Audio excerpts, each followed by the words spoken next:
Singularity. My name is Nicola, aka Socrates, and you're watching Singularity FM, the place where we interview the future. If you guys enjoy this podcast, you can show your appreciation in one of two ways. Number one is you can go and write a brief review on iTunes, or number two is you can go to interviewthefuture.com and simply make a donation. Today, my guest on the show is Dr. Ann Cavoukian. Dr. Cavoukian was Ontario's Privacy Commissioner for 17 years, or 3 consecutive terms, and we had a fantastic conversation on that topic about 7 years ago. So if you haven't seen our first interview, I recommend that you guys go and check this out because I will try not to repeat any of the questions that we had last time.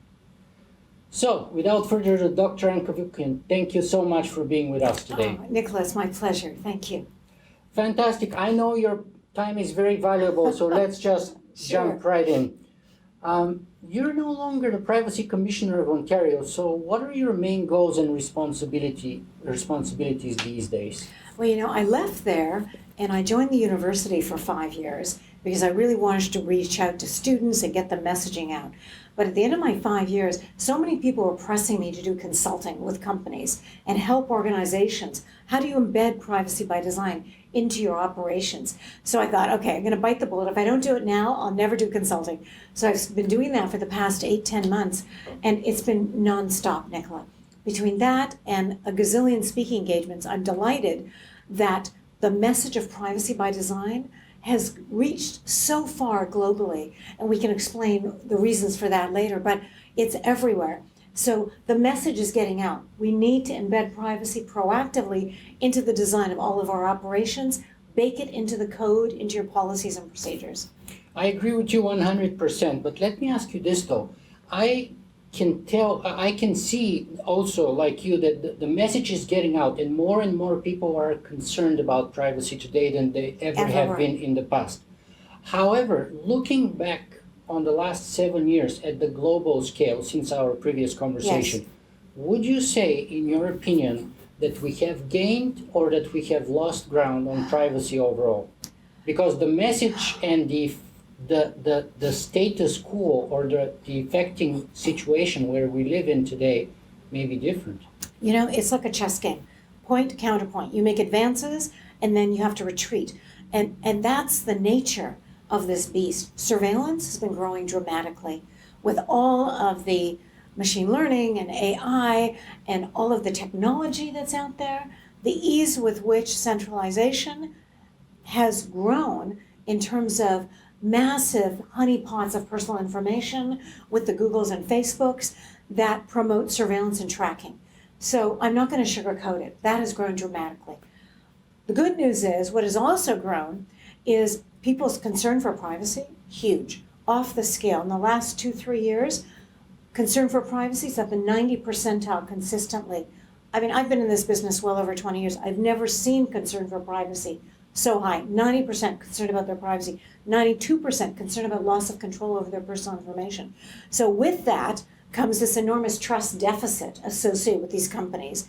And that's led now to what are we going to do about it? And that's the good news part of it. People are turning increasingly to privacy by design ever since it was included in the new EU law 2 years ago, the General Data Protection Regulation. Includes privacy by design as data protection by design, and privacy as the default setting, which is huge.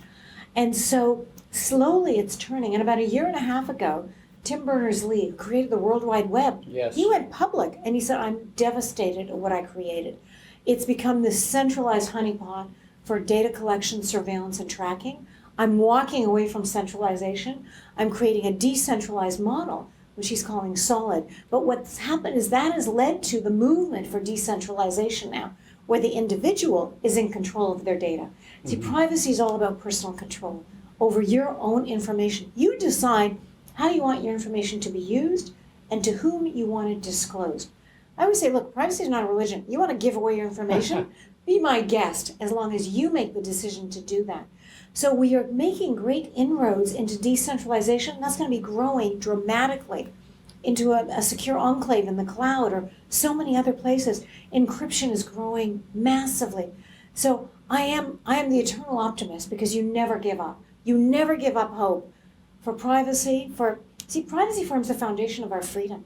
If you value free and open societies, then you value privacy. And if I can tell you a small story, I'm Armenian. That's my background. Yeah. My grandparents barely escaped the Armenian genocide, 1915. They were in the prison. They were going to be killed the next day. My father was 3 years old. My grandfather was an artist, an amazing artist, painter. And he's thinking, the night before, it's my grandmother telling me the story, what can I do to save my family? What does he know how to do? He knows how to paint and create art. So he had seen the general earlier in the day. And my grandmother told me all night long, she held a candle, and he always carried paper with him, parchment paper, and charcoal because he loved to etch. So from memory, he etched a portrait of the general who he had seen earlier in the day. Wow. And the next morning, as they're leaving, they're about to be killed. He says to the soldier, he rolls up the parchment, he says, please give this to General Pasha with my regards. Wow. And the soldier says, stupid man, he's not going to want this. And my grandfather thought that was it, we're going to die. Just as they're about to be killed, on horseback at a breakneck speed comes the general. He's waving the parchment paper. Who did this? I want to know who did this. My grandfather said, Efendi, that's sir in Turkish. I did it. Yeah. And the general says, I like it very much. You and your family, you're free to go. Wow. That's what saved my family. I wouldn't be here today. Painting. And the reason I like giving that story is because I tell people, you never give up. Yeah. What are the odds of art saving your family from dying? 0. Not quite 0. All you need is a small percentage, and you never give up. So that's the message I want to impart. Wow, that's a very beautiful and moving message, and I can see how committed and how passionate you are about this, which is why I'm here to begin with. But let me ask you this. Today, and we just simply can't avoid the topic, today we are in a global pandemic related to the coronavirus or the COVID-19 virus. Yes. So the question then is, how would that global pandemic and all the fear and hysteria, if you will, about toilet paper and whatnot going along with it, would impact on our privacy and all of our other democratic freedoms? Because my concern is that unfortunately we live in a time where it's perhaps the best time to stab democracy in the back while having other excuses, if you will. So what's your take on it? See, there are ways to do it and significant ways not to do it. We're in a major pandemic, as you said, it's a major crisis. So there are times when the government understandably needs to access data. How fast is this growing? We need to protect certain groups and things like that. But there's proper ways of doing it and not. For example, if the government comes to you and they've obtained a warrant, law enforcement has obtained a warrant, they've gone to a judge in a court, and they've showed they have probable cause to believe there's going to be harm in this area. The judge issues a warrant. Then, by all means, you have to respect the warrant. There's a legitimate need for it, there's huge harm, and the court has granted the warrant. Then you're permitted to do this. For example, Metrolinx, a few weeks ago, they were approached by law enforcement because they were concerned that certain people who were traveling might have been positive, but Metrolinx said, you have to obtain a warrant. They went to the court, they got a warrant, and then Metrolinx, of course, released the information. That is totally acceptable. What is not acceptable is what President Netanyahu is doing now in Israel. Or the Iranian government also. Or the Iranian government, you're right. I just heard of this story where President Netanyahu went and he somehow has this treasure trove of cellular data associated with all the citizens in Israel. And he's accessing that treasure trove of data, mobile data, which people I'm sure aren't aware of the fact that he has this, and he's using it for purposes of surveillance. He's doing all of this without any judicial authorization, any knowledge or consent or authorization by the people involved. That is not acceptable. You don't just decide on your own, you're going to go take everybody's data. But what if he says, as I'm sure he has already, we are doing this to save people's lives. We're doing it for you. But no. There has to be some notion of balance. You can't just take over everybody's personal information, say the hell with privacy, we're doing this to save people's lives. People say that all the time. Look at facial recognition.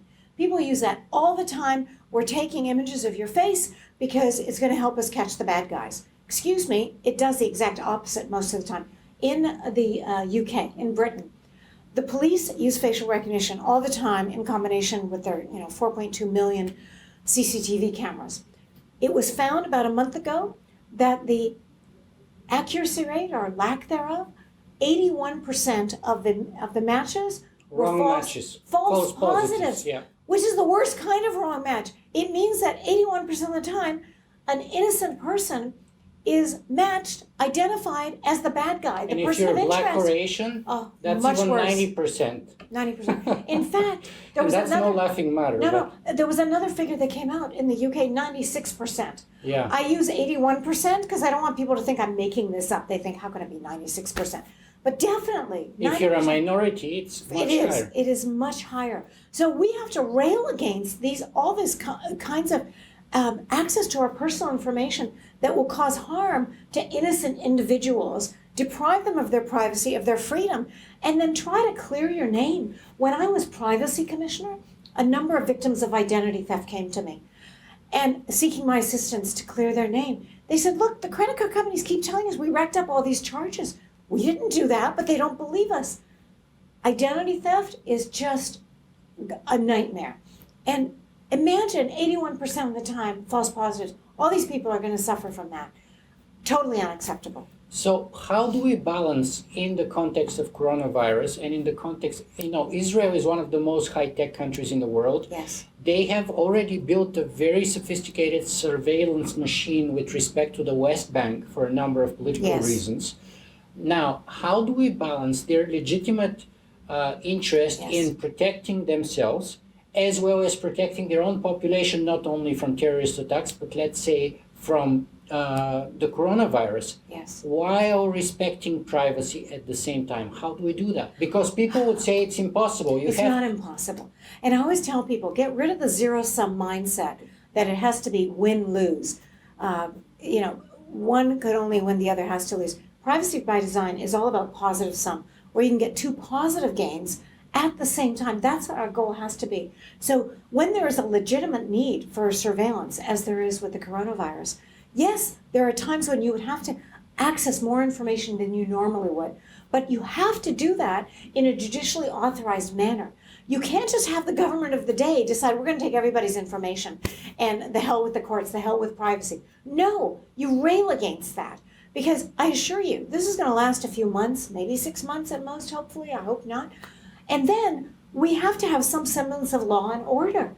You cannot give up privacy because you're going after whatever it is, surveillance, law enforcement, whatever. There will always be something that the government, the law enforcement community will say, we have to rail against this. Like the UK, where they're using facial recognition. Incorrectly, I might add. So even in the United States, there was a recent report from Los Angeles or somewhere in California where it was 80% unsuccessful, I think. And what they're doing in the United States, San Francisco, San Diego, Oakland, they're banning facial recognition. An outright ban on facial recognition. Why? Because it's so inaccurate and because it's so harmful to individuals. It can ruin your life. That's not worth it. So we have to have some measure of rationality in this. You don't throw privacy out because there are problems. There will always be problems that will arise. You find ways to do what I call positive sum, multiple positive gains at the same time. That's what privacy by design is all about. We recognize judicial authority. We can do this.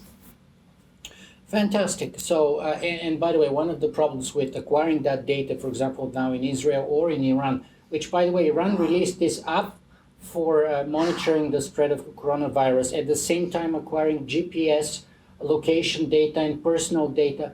And some of the disclaimers were popping up in English, they said, even like that was so ridiculous. And of course, people there don't speak English, most of them. So it was just another way of gathering the data. Yes. And we know they're a very suppressive, anti-democratic regime.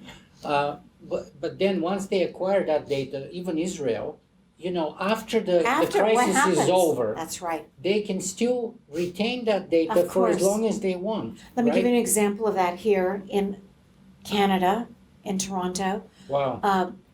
IMSI catchers are, so how does cell phone works? They bounce off of cell phone towers, and your mobile device works by bouncing off of cell phone towers, which is legitimate because the telcos, that's how they operate. There's something called an IMSI catcher, which impersonates a cell phone tower. The police, the RCMP, and we only found out about it because the CBC outed them. Thank God the CBC found out.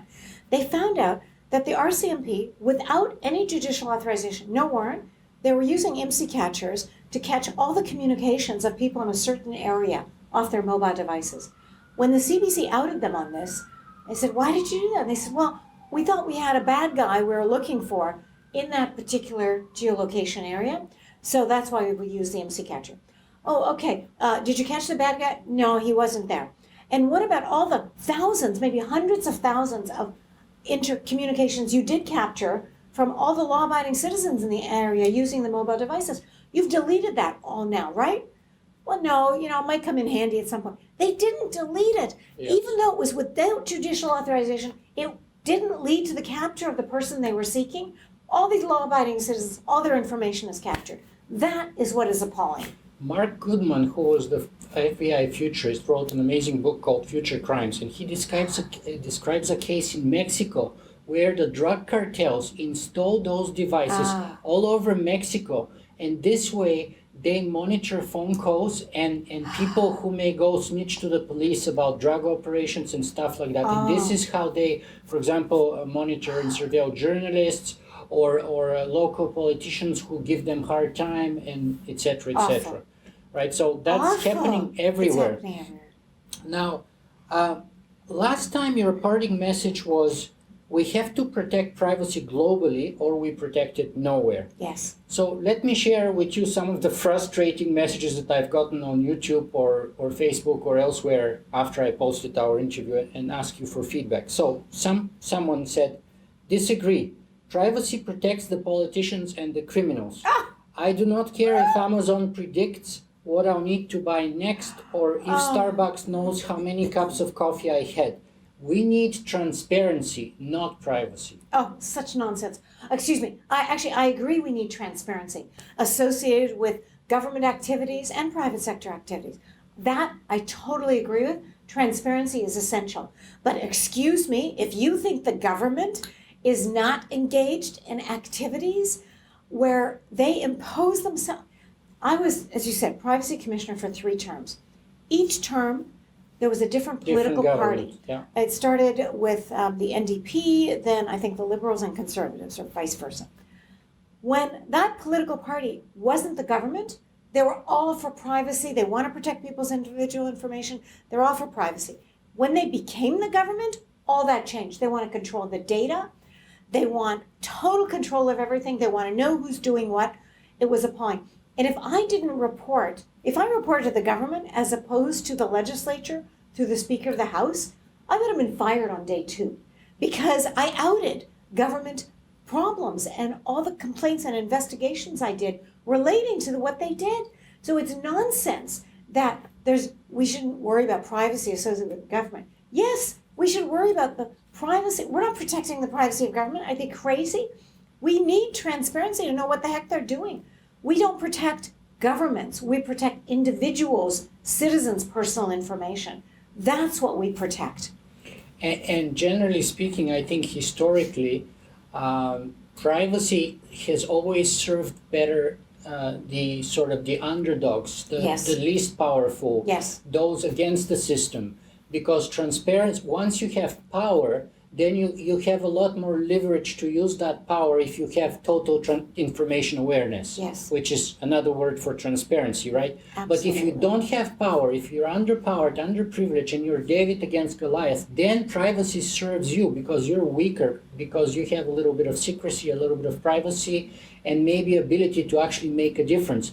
But if you're on the same playing field and you have overwhelming power, you have no chance. I totally right? agree. And if I can respond to one thing that the other gentleman said, The reason you have to have privacy globally is information doesn't just reside in your backyard. Yeah. These days, it can reside in a secure enclave in the cloud that's monitored through the EU Across or the US world. or anywhere. Yeah. And that's why the beauty of the EU in terms of enacting the GDPR, it has required companies all around the world to upgrade their privacy laws to be compliant with the GDPR so they can engage in business and trade. Well, let's talk about the GDPR then, because... And one more thing, just Sure, before that, sure. privacy by design has now been translated into 40 languages. Yeah. 40, it's all over the world. Even in Bulgarian, I saw. Wow, yeah. Yeah, Anyways, yeah, sorry. I saw even in Bulgaria. That's amazing. Yeah. But let's talk about the GDPR, because a lot of people say, well, that's all nice and good, but what's the difference? All I see now is a cookie that I have to accept before going to a website. I don't see any other difference. That's what people have told me so many There's a times lot about of differences. GDPR. Have you noticed Google is getting rid of cookies? I mean, they feel the pressure. GDPR has imposed huge fines. Think of it, 4% of your total revenue globally. Imagine 4% of Google's global revenue, or Facebook, or it's Billions huge. upon billions. Billions upon billions. This has had a huge effect.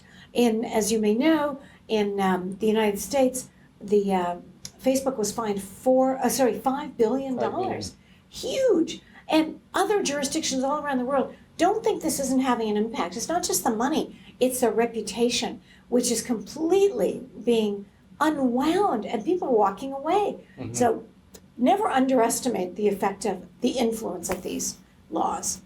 Yeah, and another thing is, I think that we probably should point out is that one of the things about the GDPR is that it gives you the right to withdraw consent Yes. retroactively.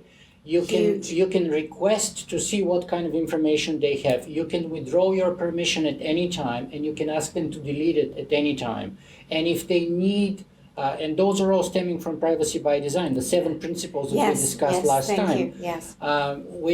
Among which is basically the fact that if they need to use your information for a secondary or a third purpose that was Come not back to originally disclosed, they have to come back and ask for positive Yes. acceptance from you directly. And Nicola, that's huge. Privacy is the default setting, which is the second of 7 foundational Right. principles of privacy by design, means you can only use the information for the intended primary purpose of the data collection.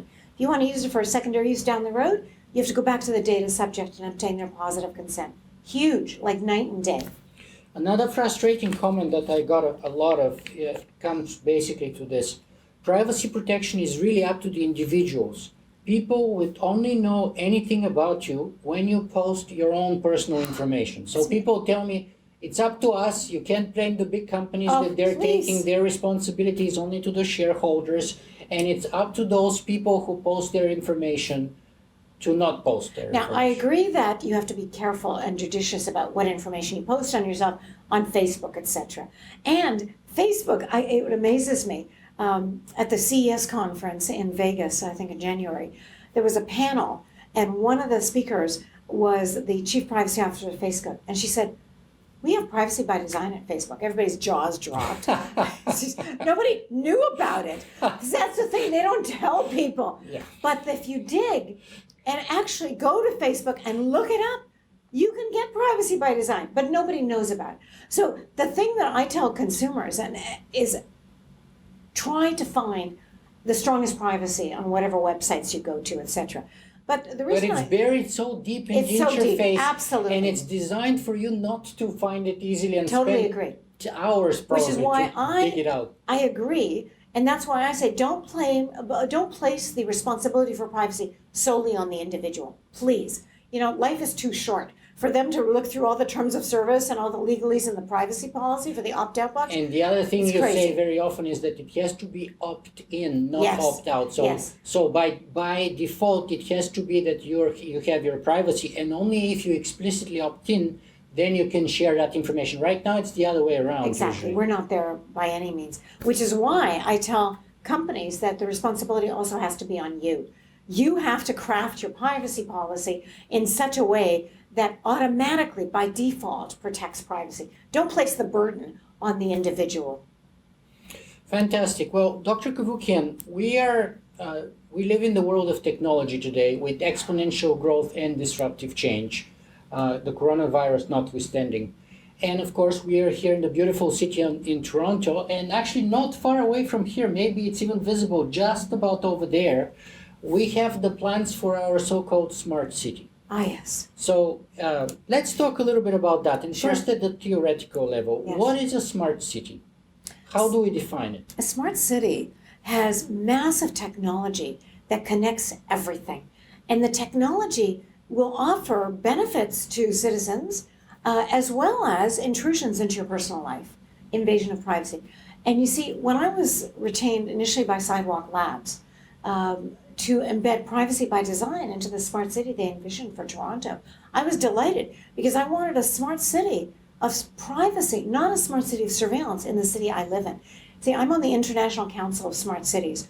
All the smart cities coming out in the Far East, Shanghai, Dubai, China, they're all smart cities of surveillance. They're going to know everything you're doing because, you see, the technology is on 24/7, the sensors, etc. The Chinese credit system. Oh my God, the social credit system in China makes me gag. It is awful. So here, the last thing I want. So when they retained me, I said, well, then here's what we have to do because everything's tech's on 24/7.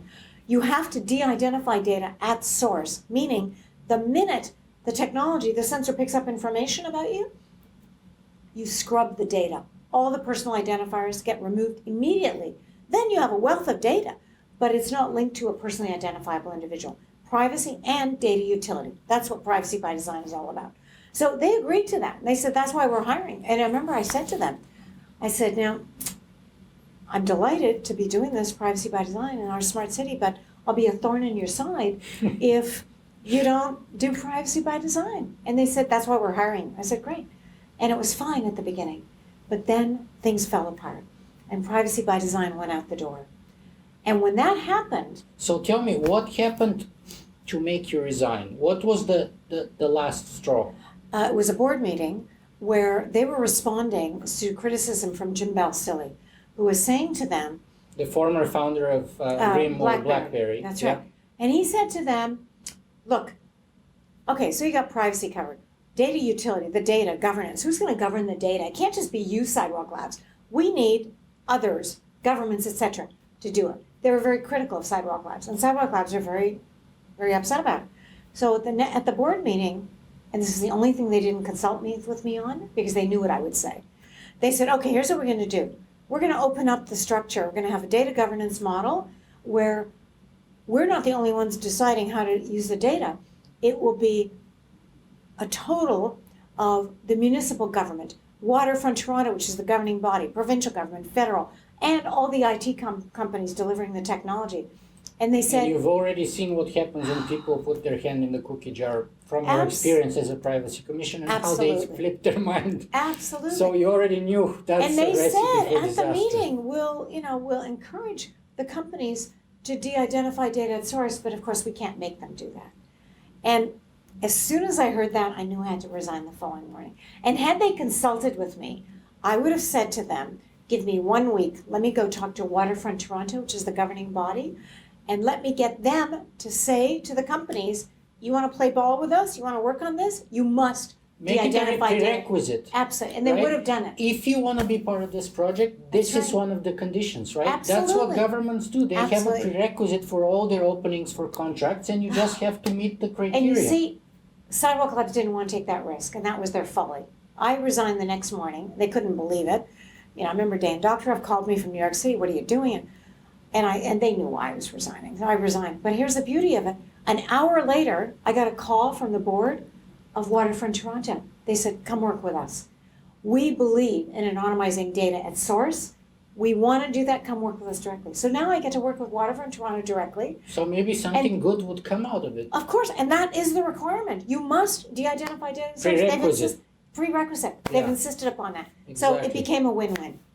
Brilliant. So, but then what would the effect of that be with respect to Side Labs? Oh, they must do that. It is a requirement of the agreement, the latest version of the agreement that went back to Waterfront Toronto, went back to Sidewalk Labs. Their role has been restricted considerably, and if they get the contract, they must de-identify data source. That's an essential condition. Okay, so what's the next biggest issue then with respect to sidewalk labs? Because there's so many levels of criticisms with respect to that project. That's one of the major ones, but it's by far not the only one. Are there any other concerns that you have, and what are they? I'll be honest with you, Nikolai. I have focused my energy on the privacy-related components because my time is so stretched that there's a million people. Yeah. So I focused on, I insisted on privacy by design, de-identifying data source, have that in writing, and have, privacy impact assessments from end to end reflecting that. They're doing that, Waterfront Toronto, so I'm delighted with that. That's my area of focus. Mm-hmm, mm-hmm.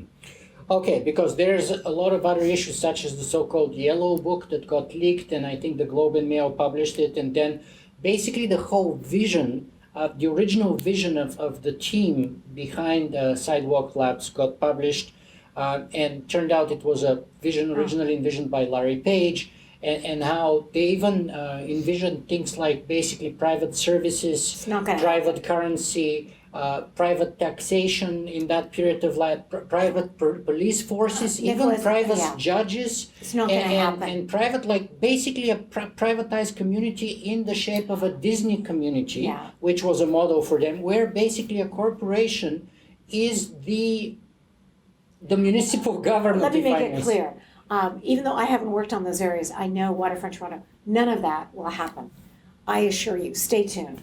But shouldn't that disqualify Sidewalk Labs then? That's with Waterfront Toronto. Mm-hmm. So that decision is still up in the air? But there will not be any of what you just said. Yeah, well, I hope so. It won't, no. Yeah, I hope so, because that sounds like 1984 or the Chinese social God, credit over my system. dead body. Okay, so, and then could you perhaps give us any information, even though I know that's not your area, but the Canadian Civil Liberties Association is now suing all three levels of government over this partnership between Waterfront Toronto and Sidewalk Labs? I'm sorry, I can't. I'm not involved in that. Okay, yeah, because that touches on those bigger issues or other issues in addition to privacy. Okay, so how about the dangers? Last time we discussed that the danger stems both from governments and from corporations. Yes, for sure. Has the balance of power shifted since our last conversation in the last 7 years?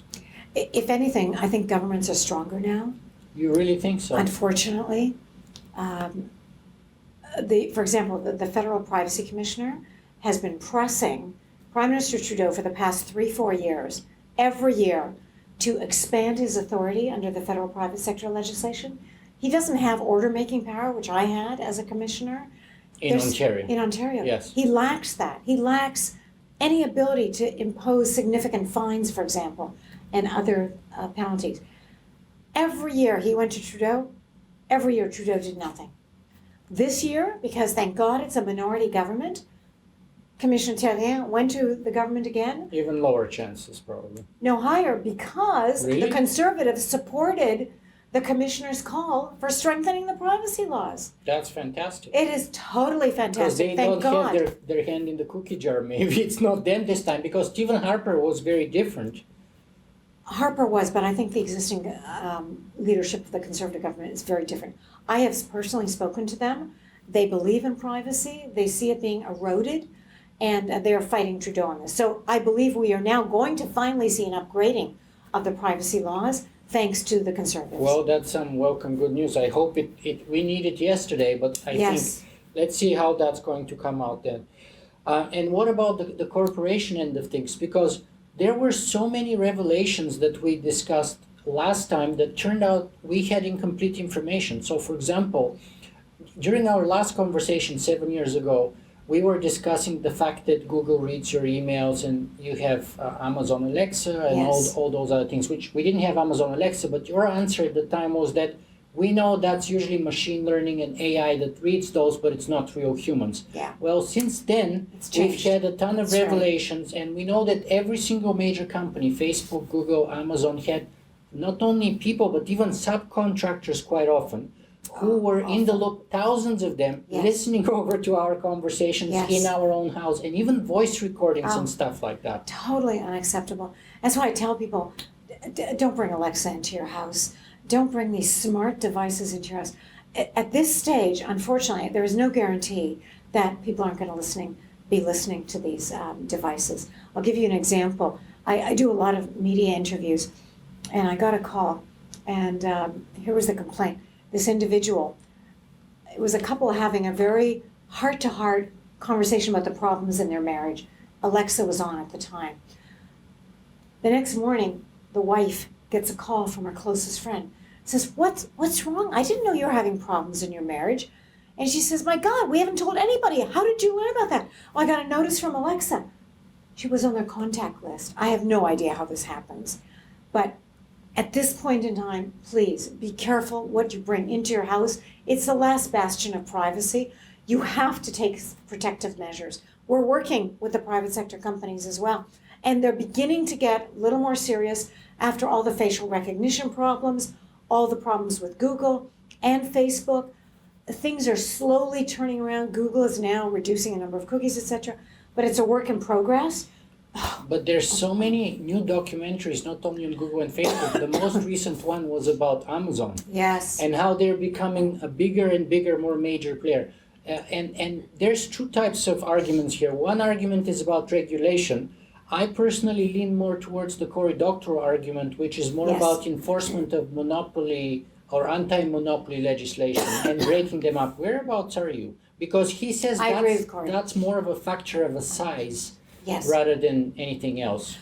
I personally believe that federal legislation in terms of private sector, as is now being contemplated in the United States for the first time ever, this will have a huge effect. As well as, see, when I talk privacy by design, more and more companies are getting certified for privacy by design because it's not just the stick, which is what regulation is. I always say, look, do privacy because you want to, privacy by design so you can gain a competitive advantage. Make it work for your business. Tell your customers the lengths you're going to protect their privacy.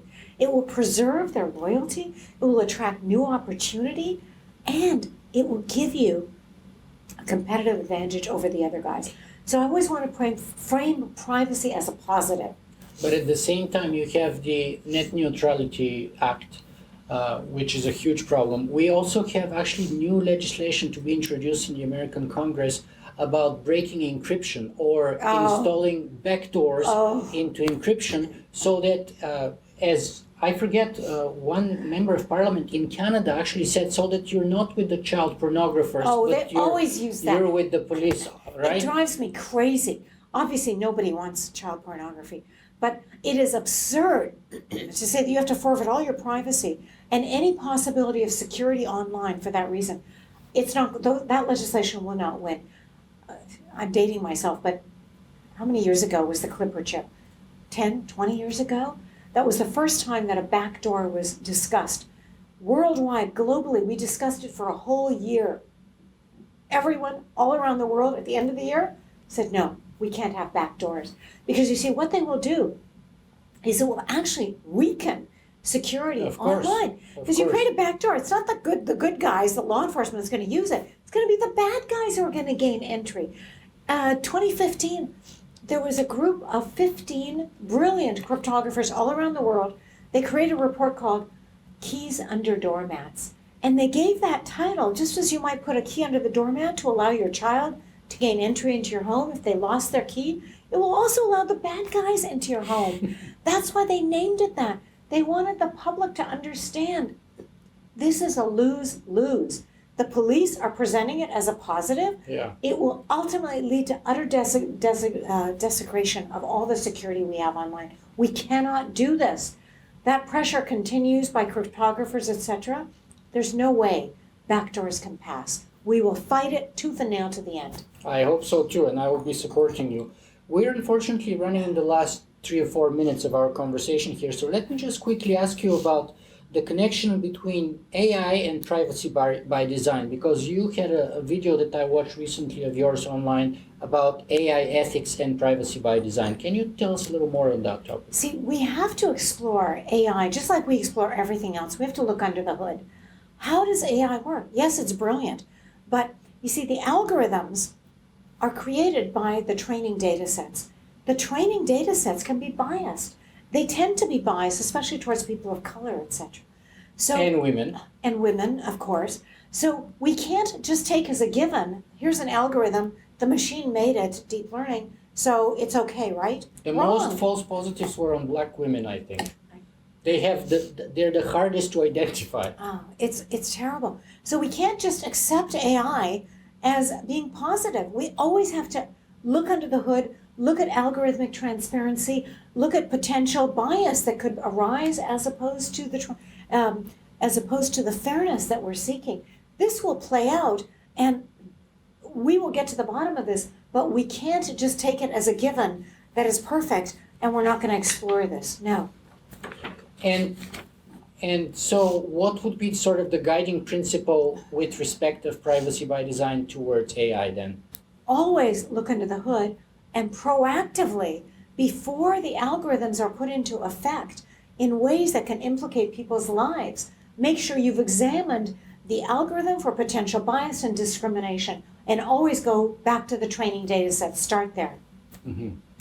And perhaps one question that's very interested, my audience is often very interested in, is artificial intelligence in general and the so-called technological singularity in particular.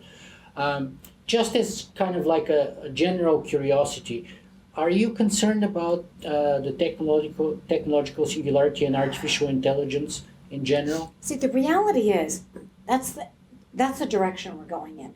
And I would actually challenge that we actually have artificial intelligence now. We don't. We have machine learning. What we're looking towards is artificial general intelligence, which truly reflects intelligence. We're not there yet. We're very far. Actually. Very far. We need a long way to go. And that's where I'm hoping we can build in proactive means of ensuring that privacy is embedded into the design of AGI.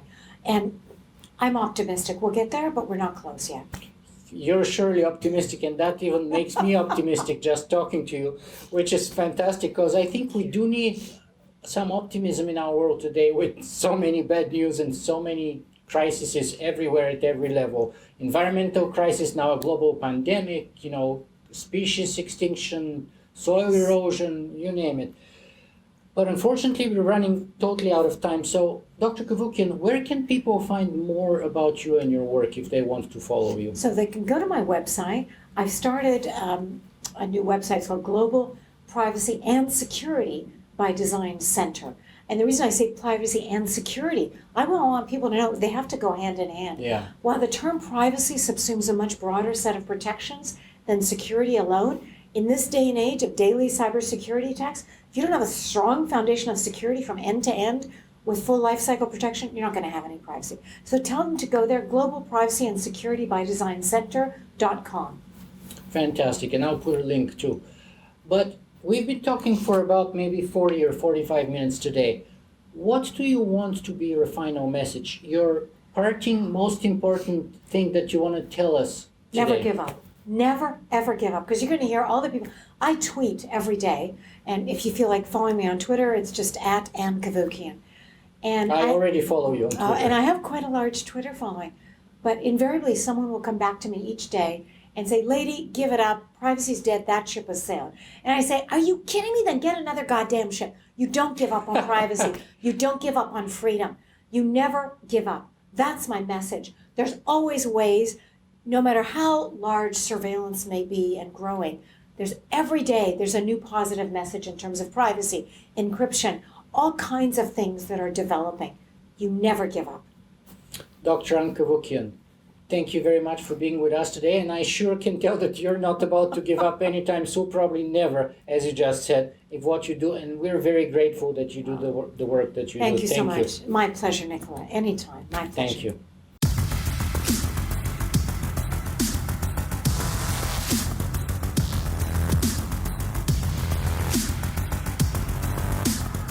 If you guys enjoyed this show, you can help me make it better in a couple of ways. You can go and write a review on iTunes, or you can simply make a donation.